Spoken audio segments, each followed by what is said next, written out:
34 দিন ধরে অপেক্ষা করছিলেন, আন্দোলন করছিলেন 34 দিন ধরে, এবং স্বাস্থ্য ভবনের সামনে 5 দিন ধরে লাগাতার আন্দোলন, এবং সেই আন্দোলন এবং মুখ্যমন্ত্রী মমতা বন্দ্যোপাধ্যায় ঘন্টার পর ঘন্টা অপেক্ষা করলেন। বৃহস্পতিবারও আমরা দেখেছিলাম নবান্নে 2 ঘন্টা অপেক্ষা করেছিলেন মুখ্যমন্ত্রী মমতা বন্দ্যোপাধ্যায়।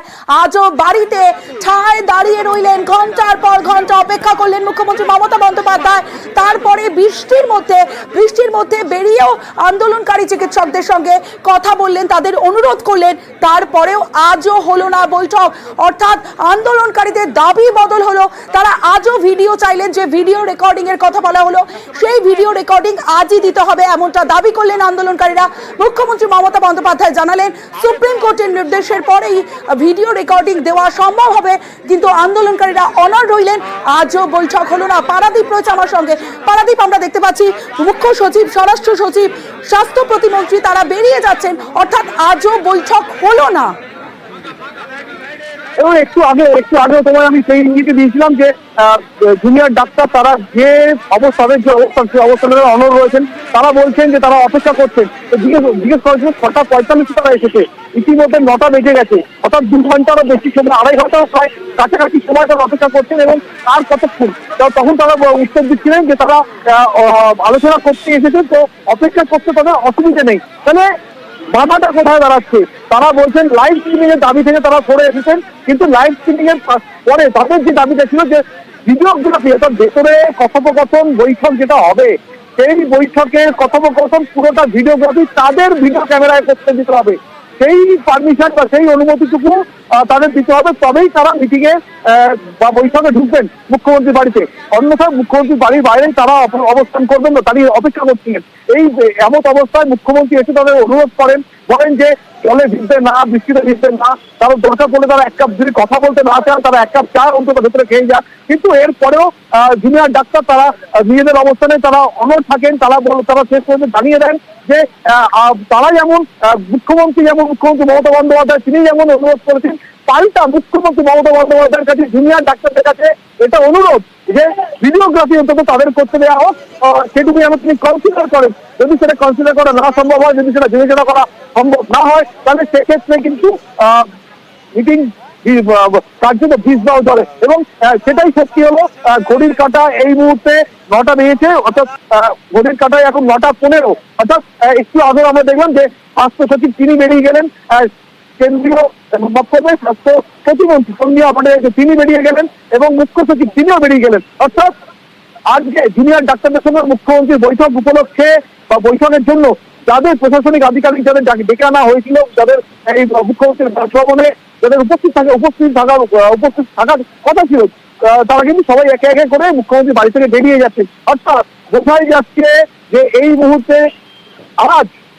আজ অন্তত জুনিয়র ডাক্তারদের সঙ্গে মুখ্যমন্ত্রী ঘন্টার পর ঘন্টা অপেক্ষা করলেন মুখ্যমন্ত্রী মমতা বন্দ্যোপাধ্যায়। আগের দিন আমরা দেখেছিলাম আজও হলো না বৈঠক, অর্থাৎ কালীঘাটের বৈঠক আজও ভেস্তে গেল। অনুপ চক্রবর্তী রয়েছে আমার সঙ্গে, অনুপের সঙ্গে কথা বলবো। অনুপ, আমরা যে ছবি দেখলাম যে স্বাস্থ্য সচিব, মুখ্য সচিব এবং স্বাস্থ্য প্রতিমন্ত্রী তারা বেরিয়ে গেলেন, জুনিয়র ডাক্তাররা যারা আন্দোলনকারী, যারা 32 জন গিয়েছিলেন, তারা এখন কি করছে? তাদের পরবর্তী কর্মসূচি কি? মুখ্য সচিব এবং স্বরাষ্ট্র সচিব পাশাপাশি দেখতে গেলে চন্দ্রীয় ভট্টাচার্য স্বাস্থ্য প্রতিমন্ত্রী ইতিমধ্যেই তারা কিন্তু বেরিয়ে গেলেন। এবং বৈঠকে যে হওয়ার কথা ছিল মোটামুটি ভাবা হয়েছিল জটিলতা কাটবে, কিন্তু সেই বৈঠকে হলো না, কোনো জটিলতা কাটলো না। কিন্তু বর্তমান পরিস্থিতিতে একেবারে যে তারা দাবি করেছিল এখানে এসে, প্রথমে এসে যে মেল করা হয়েছিল, মেলে করে লাইভ স্ট্রিমের কথা কিন্তু উল্লেখ করা ছিল না, কিন্তু যে আন্দোলনকারী যারা জুনিয়র চিকিৎসক তারা যখন আসে তারা কিন্তু সেই দাবি করে।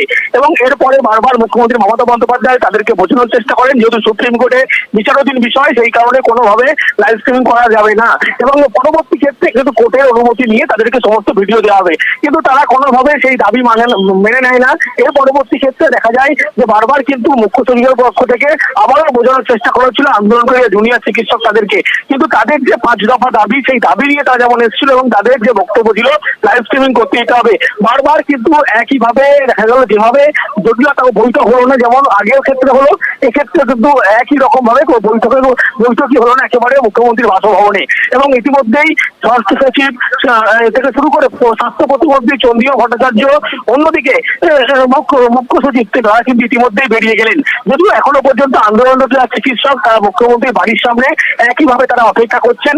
এখনো পর্যন্ত ডিজি রাজীব কুমার তিনি আছেন, তিনি কিন্তু কথাবার্তা বলছেন, কিন্তু বৈঠক যে হবে না এক প্রকার সেটা নিশ্চিত হয়ে গেল। তার কারণ মুখ্যমন্ত্রী যে বারবার যখন বোঝানোর চেষ্টা করলো তারা যখন বুঝলো না, পরবর্তী ক্ষেত্রে স্বরাষ্ট্র সচিব, অন্যদিকে মুখ্য সচিব এবং স্বাস্থ্য প্রতিমন্ত্রী চন্দ্রীয় ভট্টাচার্য বেরিয়ে গেল। সেক্ষেত্রে একেবারে বৈঠক যে হলো না বা বৈঠক না হওয়ার ক্ষেত্রে সেই একই জায়গায় জটিলতা কাটল এবং এই কিছুক্ষণের মধ্যে তুমি দেখতে পাবে যারা জুনিয়র চিকিৎসক তারা কিন্তু সেখান থেকে বেরিয়ে আসবেন এবং তাদের যে আন্দোলন মঞ্চ অর্থাৎ স্বাস্থ্য ভবনের সামনে সেখানে কিন্তু তারা যাবেন। পরবর্তী তাদের পদক্ষেপ জানাবেন। আজকে তাদের বেশ কিছু কর্মসূচি আছে, সেই কর্মসূচি এখনো পর্যন্ত হবে এমনটাই জানতে পারছি। তার কারণ মুখ্যমন্ত্রীর বাড়িতে তারা এসছেন বাসভবনে, কিন্তু কোন রকম জটিলতা কাটলো না। তার সেই ক্ষেত্রে লক্ষ্য করা গেল যে মুখ্য সচিব সচিব প্রত্যেকে তারা বেরিয়ে গেলেন এবং এই মুহূর্তে কিছুক্ষণের মধ্যেই জুনিয়র চিকিৎসক সরাসরি সেই ছবি দেখাবো। জুনিয়র চিকিৎসকরাও তারাও অপেক্ষা করলেন অনেকক্ষণ, ঘন্টার পর ঘন্টা তারাও অপেক্ষা করলেন, বাড়িতে অপেক্ষা করলেন মুখ্যমন্ত্রী মমতা বন্দ্যোপাধ্যায়, আর বাইরে অপেক্ষা করলেন তাদের দাবিতে অনড় থেকে নতুন দাবি বদল করে অপেক্ষা করলেন জুনিয়র ডাক্তাররা। তারপরে এই মুহূর্তে জুনিয়র ডাক্তাররা যে 32 জন এসেছিলেন বৈঠক করার জন্য, সেই 32 জনও বেরিয়ে যাচ্ছেন এবং সেই ছবি সরাসরি আপনাদের দেখাচ্ছি। আন্দোলনকারী যারা 32 জন জুনিয়র চিকিৎসক তারা এসেছিলেন, তারাও অপেক্ষা করেছিলেন, কিন্তু তারা তাদের দাবিতে অনড় ছিলেন। 5 দফা দাবি এবং 5 দফা দাবির পর আজ দাবি বদল করলেন আন্দোলনকারী জুনিয়র চিকিৎসকরা। যারা 32 জন এসেছিলেন তারা এই মুহূর্তে বেরিয়ে যাচ্ছেন। সোমরাজ রয়েছে আমার সঙ্গে। সোমরাজ, মুখ্যমন্ত্রী মমতা বন্দ্যোপাধ্যায় ঘন্টার পর ঘন্টা অপেক্ষা করলেন তাদের সঙ্গে বৈঠক করার জন্য। 6টা থেকে তিনি অপেক্ষা করলেন, বাইরে বেরিয়ে এলেন, আবেদন করলেন আন্দোলনকারীদের, তাতেও সুরাহা হলো না। এবং তারপরে আমরা দেখলাম যে স্বাস্থ্য সচিব, মুখ্য সচিব এবং স্বাস্থ্য প্রতিমন্ত্রী চন্দ্রিমা ভট্টাচার্য বেরিয়ে গেলেন। এখন চিকিৎসক, জুনিয়র চিকিৎসক যারা এসেছিলেন বৈঠক করতে তারাও বেরিয়ে গেলেন, অর্থাৎ আজও বৈঠক হলো না। অবশ্যই কথা বলবো, আরো একবার আপনাদের জানিয়ে রাখি 6টা 40-এ জুনিয়র ডাক্তাররা তারা পৌঁছন এবং পৌঁছানোর পর আমরা দেখেছি 6টা থেকে অপেক্ষা করছেন বাড়িতে মুখ্যমন্ত্রী মমতা বন্দ্যোপাধ্যায়। তারপরে স্বরাষ্ট্র সচিব, মুখ্য সচিব তারাও জুনিয়র ডাক্তারদের সঙ্গে গিয়ে কথা বলেন, কিন্তু লাইভ স্ট্রিমিং এ প্রথমে তারা অনড় ছিলেন। অনড় থাকার পর যখন মুখ্যমন্ত্রী মমতা বন্দ্যোপাধ্যায় বাড়ি থেকে বেরিয়ে এসে জুনিয়র ডাক্তারদের বোঝানোর চেষ্টা করেন, তাদের আবেদন করেন মানুষের স্বার্থে বৈঠক করার জন্য এবং যে ভিডিও রেকর্ডিং করা হবে সেই ভিডিও রেকর্ডিং আজ দেওয়া সম্ভব নয়, সুপ্রিম কোর্টের অনুমতিতে সেটা দেওয়া হবে। কিন্তু আন্দোলনকারীরা তারা তাদের দাবি বদল করেন, ভিডিও রেকর্ডিং আজই চান আন্দোলনকারীরা। আর সেই জটে আজও বৈঠক হলো না এবং জুনিয়র ডাক্তাররা তারা বেরিয়ে যাচ্ছেন, সেই ছবি আপনাদের দেখাচ্ছি। তারাও অপেক্ষা করলেন 6টা 40-এ জুনিয়র ডাক্তাররা স্বাস্থ্য ভবনের সামনে থেকে 6টা 10-এ বাসে ওঠেন 32 জন জুনিয়র চিকিৎসক যারা আন্দোলন করছেন গত 34 দিন ধরে এবং স্বাস্থ্য ভবনের সামনে 5 দফা দাবিতে গত 5 দিন ধরে অপেক্ষা করছেন, আন্দোলন করছেন ধর্ণা মঞ্চে। যে ছবি আপনাদের দেখাচ্ছিলাম সেই 32 জন জুনিয়র চিকিৎসক আজ 6টা 10-এ বেরোন বাসে করে। 6টা 40-এ মুখ্যমন্ত্রী মমতা বন্দ্যোপাধ্যায় কালীঘাটের বাড়িতে পৌঁছন, কিন্তু তারপরে প্রায় আড়াই ঘন্টা অপেক্ষাতেও তারা দাবি বদল করলেন, কিন্তু তারা তাদের অনড় রইলেন এবং সেই বৈঠক আজও হলো না। আড়াই ঘন্টা অপেক্ষার পর ফিরে যাচ্ছেন জুনিয়র চিকিৎসকরা, সেই ছবি সরাসরি দেখাচ্ছি।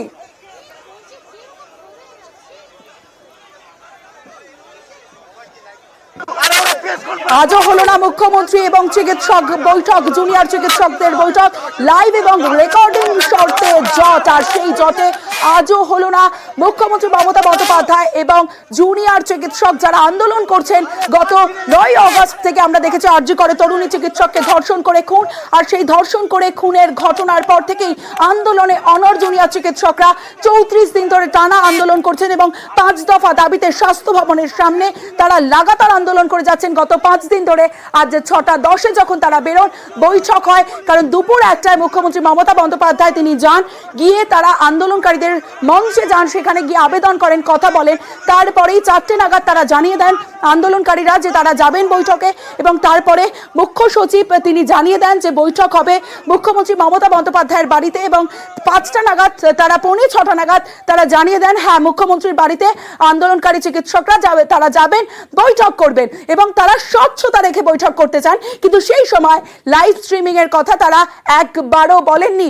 কিন্তু 6:40 যখন আন্দোলনকারীরা পৌঁছন মুখ্যমন্ত্রী মমতা বন্দ্যোপাধ্যায়ের বাড়িতে, তখন তারা লাইভ স্ট্রিমিং এ অনড় থাকেন।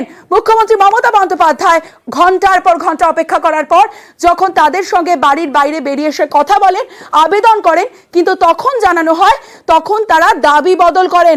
ভিডিও রেকর্ডিং আজই চান আন্দোলনকারীরা, এবং সেই জটে আজও বৈঠক হলো না।